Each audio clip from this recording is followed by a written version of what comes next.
marriage is something that Islam highly promotes.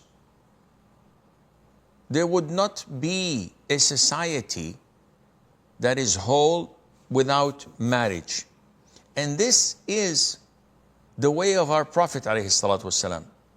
And in order to follow his footsteps, we are in great need to learn the rules governing this beautiful form of worship. So what's the definition of marriage or nikah? Linguistically, nikah means to embrace and to intermingle. So when you go to a garden and the branches are intermingled and interwoven, that would be something linguistically similar to nikah.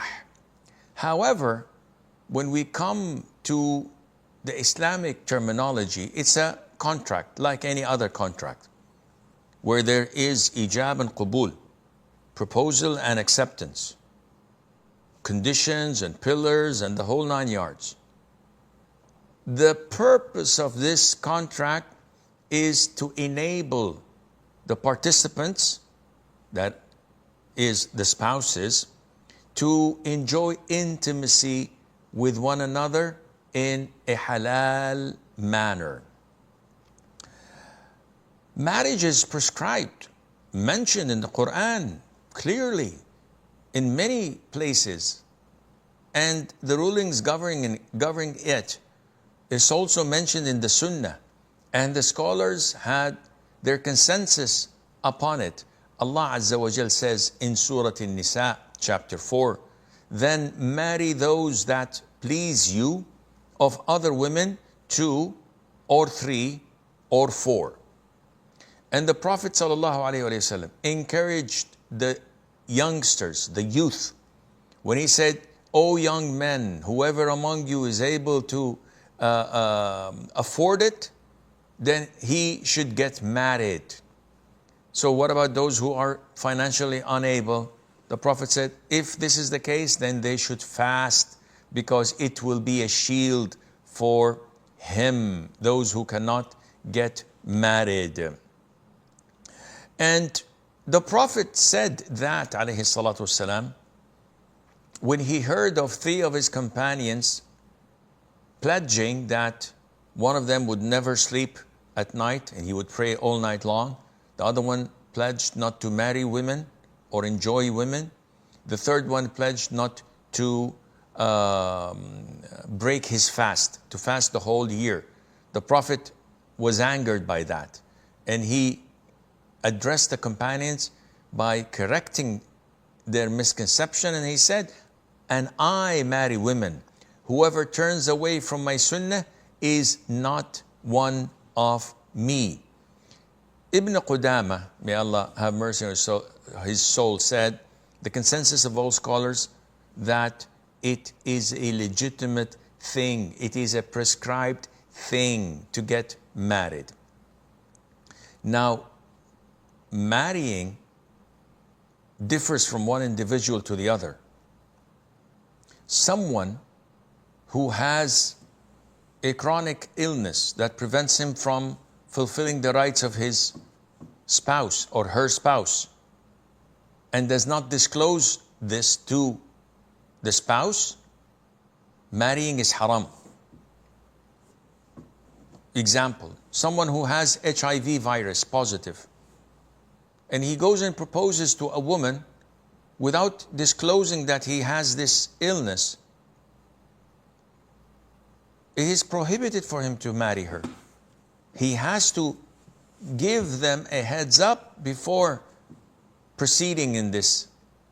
Also, marrying is permissible.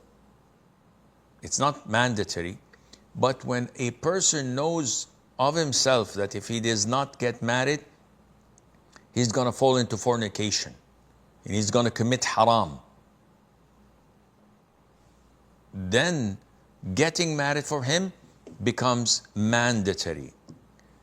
And it is highly recommended if a person has huge desire but knows himself that he will not fall into haram, it becomes highly desired but not mandatory with the grace of Allah. What's the justification? What's the wisdom of making marriage prescribed? We could go on till Fajr time discussing the benefits, the beauty, and the favors and blessing of Allah upon us behind marriage. What comes on top of the list is the sustainability of the human race.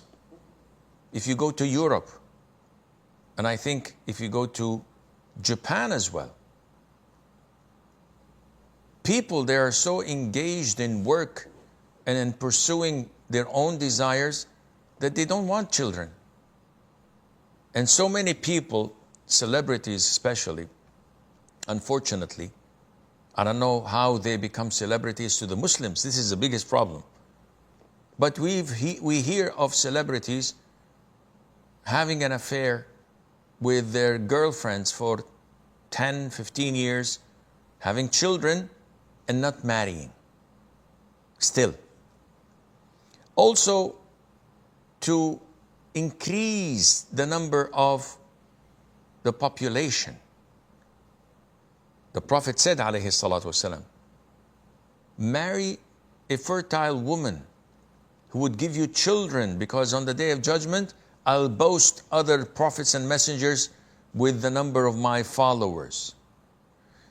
With marriage, an individual can lower his gaze, protect his chastity, because he has a halal thing for him that would prevent him from going to haram. And you could talk endlessly about the tranquility, the peace, the love, the compassion between the spouses that without marriage would not be possible to have.